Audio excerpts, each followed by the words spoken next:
¿Alguna vez has usado una aplicación educativa que te parecía, no sé, poco intuitiva? ¿O un sistema multimedia en el coche que sencillamente no iba bien? Uf, sí. Y a menudo piensas que la idea es mala, pero no. Exacto. El problema casi nunca es la idea, sino cómo se construyó. ¿Cómo se ejecutó? Sí. Pues hoy vamos a explorar precisamente eso, el mundo que hay tras bambalinas en el desarrollo de software multimedia. Un mundo que es mucho más complejo de lo que parece. No es lo mismo construir una app para el banco que una experiencia interactiva para un museo, por ejemplo. No tienen nada que ver. Las reglas del juego son completamente distintas. Totalmente. Pues para entender esas reglas, hoy tenemos una base de análisis muy sólida. Un estudio recién salido del horno, de 2025, publicado en la Revista Internacional de Gestión del Conocimiento y la Tecnología. Un estudio muy reciente. Y nuestra misión está bastante clara. Queremos entender por qué los métodos de toda la vida de la ingeniería de software se quedan cortos para estos productos, y cómo las metodologías que sí son especializadas se comparan con un estándar internacional clave, la norma ISO 12207. Vamos a desgranar esto a fondo. Es que el punto de partida del estudio es justo ese. El software multimedia tiene un ADN propio. La interactividad constante, la mezcla de vídeo, audio, texto, animación Todo a la vez. y, sobre todo, la experiencia de la persona que lo usa. Eso es el centro de todo. Las metodologías tradicionales, como el clásico modelo en cascada, donde todo va por fases rígidas, Que ya casi no se usa, pero bueno. o incluso algunos enfoques ágiles, no siempre están pensadas para poner el foco ahí. Claro, están más orientadas a la funcionalidad pura y dura, a que el sistema haga X o Y, pero no tanto a cómo se siente usarlo. Exacto. El estudio cita autores como Al-Jabari, que ya venían avisando de que muchos estudiantes y desarrolladores se dan contra un muro, ¿Por qué? porque no existe una metodología multimedia universalmente aceptada. Y al final pasa lo que pasa.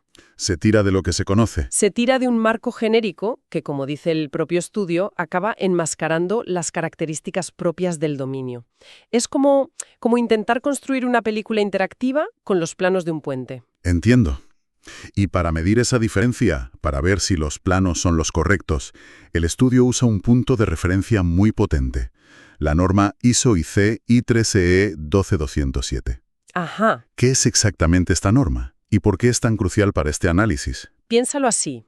La norma ISO 12207 es el marco internacional que define todos los procesos del ciclo de vida del software. Es como el manual de buenas prácticas definitivo a nivel global. O sea, para que nos entendamos, no es solo el plano de la casa y cómo construir las paredes. Es Es todo. desde que se compra el terreno y se diseña, hasta que, décadas después, se decide cómo mantener las instalaciones o incluso cómo demolerla de forma segura. Va por ahí. Has dado en el clavo. Esa es la idea, exactamente. Cubre todo el ciclo de vida. Desde la concepción de la idea, que la norma llama análisis de negocio o misión, Vale. pasando por el diseño, la implementación y las pruebas, hasta procesos que a menudo se nos olvidan pero que son vitales, como la operación del día a día, el mantenimiento ¿Qué es clave? y finalmente el desecho o su retirada. Desde que nace hasta que muere, por así decirlo. Precisamente. Y lo que la hace una herramienta perfecta para este estudio es que no impone un método concreto. Ah, eso es interesante. Me queda claro. Tenemos el estándar, la regla de medir, por un lado, y las 8 metodologías especializadas por otro. ¿Cómo fue ese cara a cara? ¿Cómo las pusieron a prueba? Pues el método que siguieron es bastante sistemático, muy minucioso. Me imagino. Primero, seleccionaron 8 metodologías de desarrollo de software multimedia publicadas a lo largo de más de 20 años, entre 1998 y 2019. Para tener una visión amplia, claro. Eso es. Y luego realizaron lo que se conoce como un mapeo de procesos. Mapeo de procesos. O sea que fue como hacer de traductor entre el lenguaje de cada metodología y el lenguaje universal de la norma ISO. ¿Algo así? Muy buena forma de verlo, sí. Compararon una por una las fases y actividades de cada metodología con los 14 procesos técnicos que define la norma ISO. Se preguntaban, a ver, esta fase que la metodología X llama diseño de contenido, ¿a qué proceso ISO corresponde? Ya. Es parte de la definición de requisitos o de la definición del diseño. Un trabajo de alineación muy detallado. Suena un trabajo de chino, sinceramente. Lo es. Pero aquí viene un detalle metodológico que a mí me parece fascinante. A ver. Para ayudar en este mapeo, los investigadores utilizaron una herramienta de inteligencia artificial de Google, Notebook LM. Ostras. ¿En serio? Sí, sí. Le dieron a la IA todos los documentos, los artículos científicos de cada metodología, el texto completo de la norma ISO y los criterios de evaluación que ellos mismos habían definido. Espera. Eso es muy interesante. ¿Y la IA qué hizo? ¿Descubrió alguna conexión que los investigadores habían pasado por alto? ¿O fue más bien una herramienta para acelerar el trabajo? Según el estudio, su papel fue principalmente de asistente, un asistente increíblemente rápido y potente, eso sí. Ajá. Ayudó a procesar una cantidad enorme de texto y a sugerir posibles mapeos, ahorrándoles cientos de horas de trabajo manual. Pero la decisión, el juicio y la interpretación final siempre fueron humanos. Claro. Demuestra que la IA, por ahora, es un multiplicador de la capacidad humana, no un sustituto del juicio experto en este tipo de análisis. De acuerdo. El método está clarísimo. Y me muero de ganas por saber el resultado.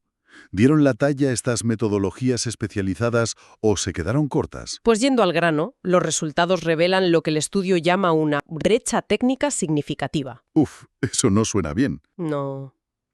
La cobertura del estándar ISO fue, en el mejor de los casos, parcial. Los porcentajes de cumplimiento oscilaron entre un mínimo bastante preocupante del 35%. ¿Solo un 35%? Y un máximo de solo el 67%. Ninguna se acercó a cubrirlo todo. Un 67% como máximo. Eso significa que en el mejor escenario, un tercio de las buenas prácticas internacionales se queda fuera. Es muchísimo. Es una barbaridad. ¿Y dónde están los aciertos? Y, sobre todo, ¿dónde están esas carencias tan grandes? El estudio lo detalla muy bien. Lo que sí se cubre, y en general se cubre bien, son las fases iniciales y creativas. Lo que más se ve. Claro. La mayoría de estas metodologías son bastante fuertes en procesos como la definición de necesidades, la definición de la arquitectura de software, la definición del diseño y la implementación. Perdona que te corte, pero eso tiene todo el sentido del mundo. Es la parte creativa, la más visible del proyecto. Es donde se sueña al producto. Justo. Es donde se definen los storyboards, los guiones, los mapas de navegación. La tabla 5 del estudio da ejemplos muy claros. Ajá. Para la arquitectura se usan esos mapas de navegación, para el diseño se tienen muy en cuenta los aspectos pedagógicos si es software educativo. En eso son buenas. El problema, el gran problema, viene después. ¿Y cuál es la gran carencia? El punto clave que se les escapa a todas. La gran carencia, y es un punto ciego casi total que el estudio subraya varias veces, es lo que ocurre después de que el producto se entrega. Ah. Es como si el mundo se acabara el día del lanzamiento. Ninguna de las 8 metodologías analizadas contempla de forma adecuada los procesos de operación, mantenimiento y desecho. ¿Ninguna? De hecho, el proceso de desecho tiene un 0% de cobertura en todas. Y el mantenimiento es mínimo o directamente inexistente. Claro, es la cultura del lanzar y olvidar.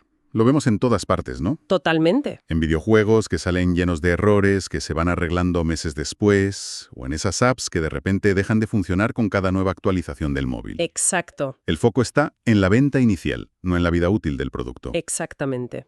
Y este estudio le pone nombre, datos y un marco científico a ese problema dentro del ámbito multimedia. Se centran en la construcción, pero no en la vida útil del edificio. ¿Y esa omisión tan bestia, a qué se debe? ¿Es una cuestión de presupuesto? ¿De que los proyectos se cierran en cuanto se entrega y nadie quiere pagar por el después?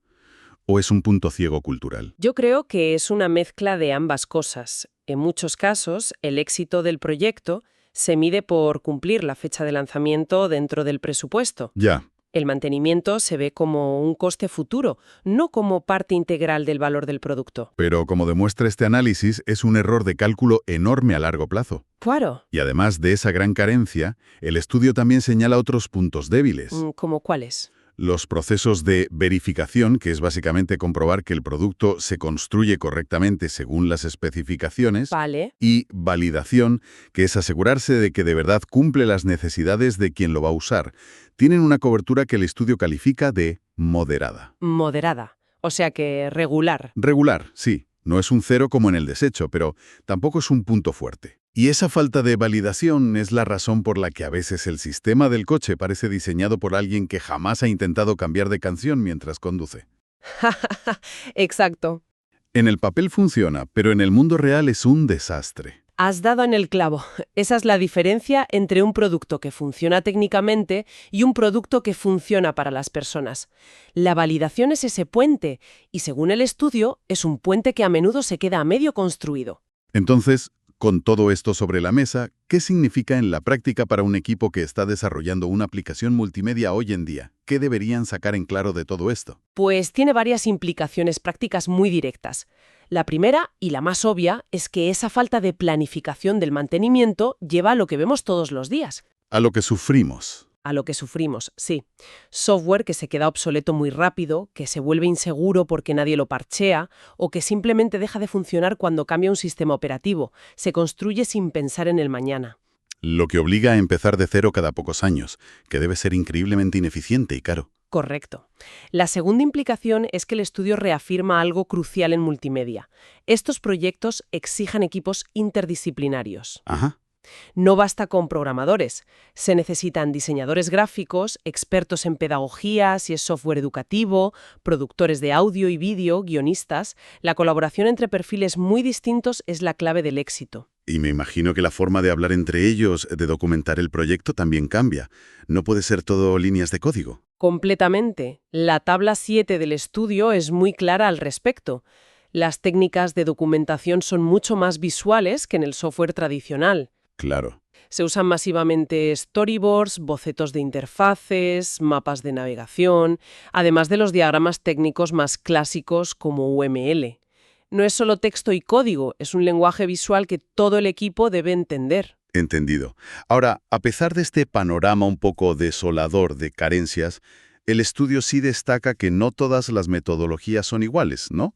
Había un par que salían mejor paradas. Sí, y es un punto importante. A pesar de las carencias generales, hay dos que obtienen una puntuación notablemente más alta.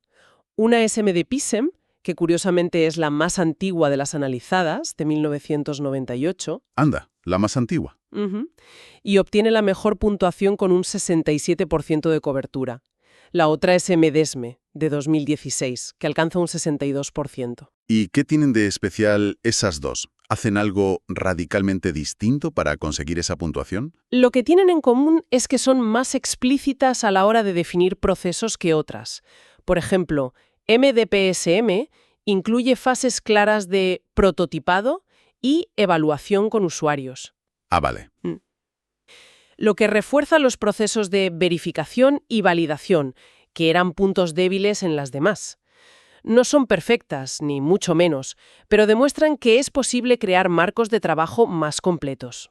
Resumiendo un poco todo lo que hemos visto, queda claro que crear buen software multimedia es un desafío mayúsculo.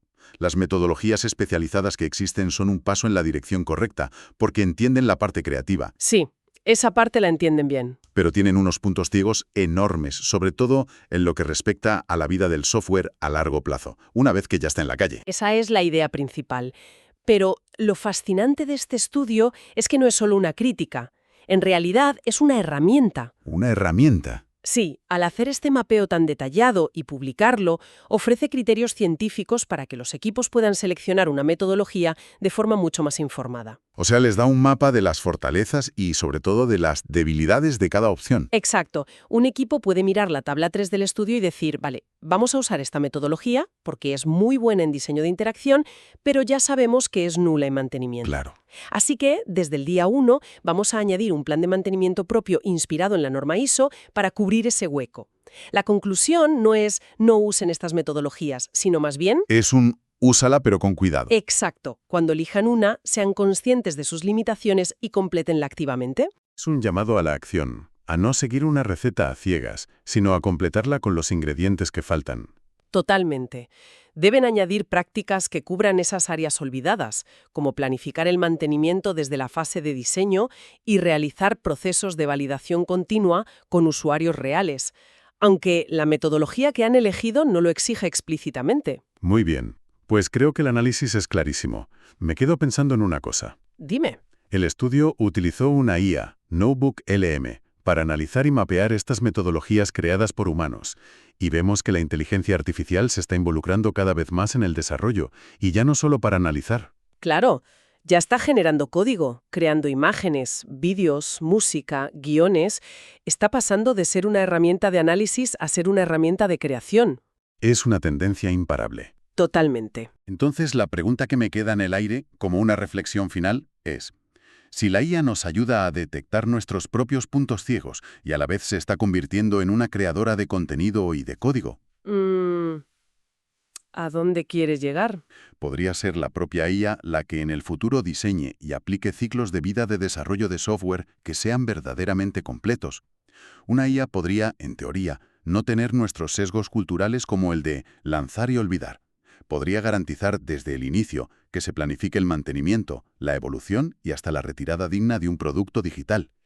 Eliminando las carencias que este estudio ha detectado en nuestras propias metodologías humanas. Exacto. Es algo en lo que pensar.